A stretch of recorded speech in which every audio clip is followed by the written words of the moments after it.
my gesin, my familie.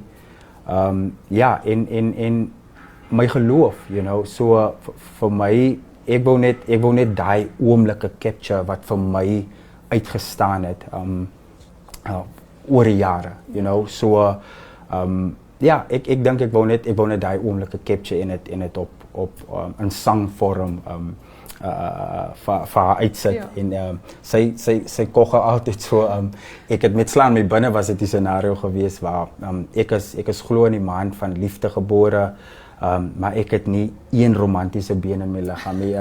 Ja, ek sal nou nie sjokolade en hy goedjies aandra en die blomme en hy tipe van dinge, maar ek kan vir jou op 'n song sê en sing hoe lief ek vir jou is. So, en dit is wat gebeur het. Vandag sy's die grootste Slaan My Binne fan, so ja. Want sy weet dit is yes. sy vat dit.